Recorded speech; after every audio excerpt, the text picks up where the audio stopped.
Happy Halloween. This recording here, I'm not sure when it's going to get released. I'm recording it, and the funny thing is, I might not release this until the next year, which would be 2025, because I've already done multiple Halloween recordings, and I don't like to drop too many things and oversaturate like my weekly releases, even though I've done a couple other here and there, but specials. But I'm coming at you from the car, and today's movie reboot is kind of a no-brainer, but we'll talk about it. And I understand that the film was kind of a cash grab, and sometimes that can be cool because you never know what things can spark. But we're going to be talking about Spirit Halloween, the movie. This was made in 2022, and you're like, wow, already talking reboot? Yeah, because sometimes you see something and you're just like, that could have been something. And so when this movie was announced, I watched a trailer and it didn't do much for me. But then I thought, I'll watch it with Brian. We never got around to it. You had to rent it digitally to see it. Just really didn't feel it. Wasn't feeling it. Not sure if the kids would like it. Last year, it was on my to-do list. Didn't get a chance. This year, I'm not really in the holiday spirit. And that's multifaceted with just my family in general right now. Things going on. But I was like, I'm going to try it. It's on Tubi for free. And it's on Amazon Prime. So, gave it a whirl. Started, not too bad. Got about 40 minutes into it. Should be the midpoint exciting. Had to stop. I just wasn't digging it. Wasn't involved, okay? Jania's sitting there with me, and I'm kind of bored. And she's like, what? I'm like, told her it's just not doing it for me. It's not working. She's like, oh, okay. Let's watch something else. Next day, come home after a long day out of a Halloween harvest festival. And I sit down. I'm like, okay, I'm going to put this on the background. We'll finish it. Because I don't like to leave movies undone. Solomon sits down with me. And we watch it. He kind of gets into it. He's kind of liking it. We're talking about it through. So the last half of the movie, 40-some minutes, is much more enjoyable because I'm talking through it. I'm watching with Solomon. And I know it's made for his age bracket. And I'm paying attention like, okay. All right, that's good. But then I'm thinking, could this be better? Yes. And I'm thinking, like, how could it be better? And here we go. So first of all, the movie is Spirit Halloween. All right. It's sponsored, made by that pop-up Halloween store that we all know. Okay. SNL did a great skit on their 50th season. It was hilarious. It did more for Spirit Halloween than this did. Okay. And what I'm saying is, the movie should start where the older sister, we're going to use the same principal cast, right? Kate is 15 and a half, 16, about 15, wants a job, part-time job. Okay? We see them starting the coming soon Spirit Halloween as part of our opening credits, right? The kids are excited. We have these 3 kids, and they are excited about their favorite store coming back to town. All right, finally, Halloween, their favorite time of year, their store, it's coming back. Woohoo! And Kate gets a job there, okay? And we should have a, opening day. The kids are going in, they're walking around. We have Kate as a store employee, another store employee. Let's go, because this is kind of a throwback to movies that we have seen and know before. Some teenage boy who has a crush on Kate who works there too. Okay? People are shopping, looking at stuff. They really go to their favorite decorations. They talk about the items in the store that they like and they want and which ones their favorites and which they could buy. We see the different animatronics, and the stuff that you could really walk into any Spirit Halloween right now and pick up and really focus on the store, you know, and that could be kind of fun. So it's almost like a giant commercial for the store, right? But I think back to like those early 90s Goosebumps episodes, like that kind of vibe too, like the haunted mask and everything. And you could play around with that idea. Like, what are some of like the basic staple like Spirit Halloween masks and imagery, right?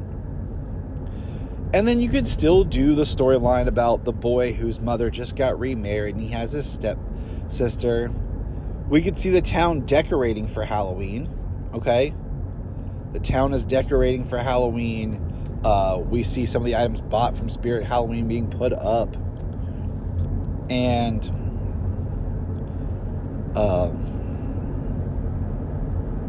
you know, we are experiencing the excitement that the kids are feeling at the same time. The story is unraveling, right? And it unravels very similar. We don't need the background kind of thing with the Christopher Lloyd character in the Cursed Land. I feel like that was fine, but that'd be in a different movie.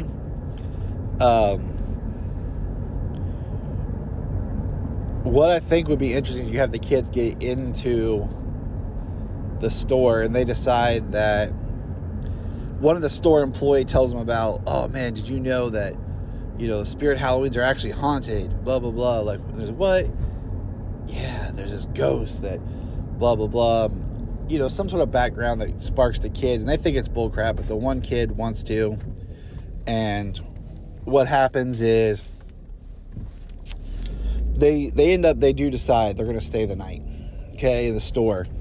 And what happens is, yeah, things come to life. There is a spirit, and it's more of like a ghostly Grim Reaper skeleton, basically the mascot image of Spirit Halloween. You know, and the reason why it's called Spirit Halloween is because it was, you know, the cells and the people coming feed the ghost's energy, and the ghost comes to different, you know, stores on Halloween night, and maybe the store actually protects people from the ghost. I don't know. I have to write some more of the lore, right, in the background. But the idea is you do have them in the store. And we've kind of explored the store, but we're seeing them grab stuff off the rack, fighting back. We see the different things come to life more than just being possessed by a ghost. You know, this evil entity basically is able to make the things come to life. Have one of the kids put on a mask. And like it becomes like the haunted mask. And then we cut away like to people trick-or-treating and people out on the streets. And we have, you know, this little new stepsister. Kind of the same beats that are in the film with the stepsister and the brother bonding and him taking her trick-or-treating the next year. But the idea is they're locked inside this store, this fun house. And I just think it could be a lot more fun because you're playing with the idea that the store in itself is the fun house, so that you want it to be something that every year people want to revisit. That it promotes your store and some of your store's products. And the idea that it's kind of like every year when you go to a Spirit Halloween, it's like you're going into the fun house from the movie. And, you know, and you do it enough that so it's, if you didn't know Spirit Halloween was a real store, you would think maybe it's a store invented for the film. So it still works as a film.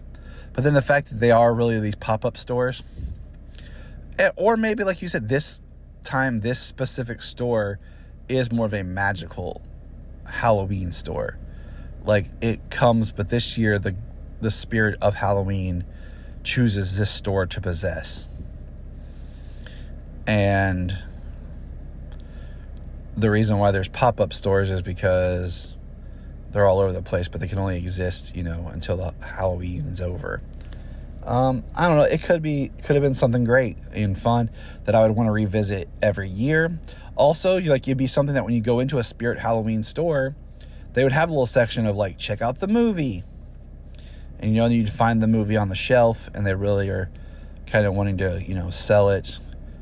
And you could have done more with it. That's all I'm going to say, is it could have been something where each Halloween you really are coming back to it, and you're playing around with Halloween lore, but also this commercialization. It could have been a little tongue-in-cheek with the idea that how much Halloween is commercialization.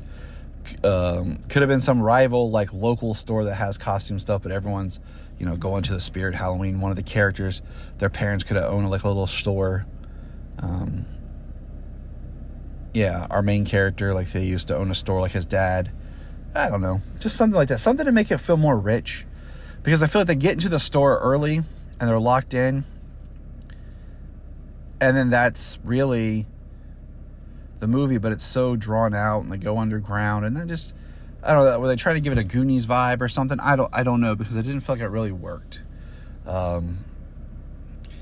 know there's low budget indie, and then there's like I shot it with my old Betamax camera type budget. Like, I saw an advertisement for another Halloween movie that just looked like that. But yeah, I'm just saying, Spirit Halloween, it'd be kind of neat to see it done to where it becomes something that you're like every year wanting to rewatch, and it's kind of, this kind of connection between the store and the movie. Happy Halloween.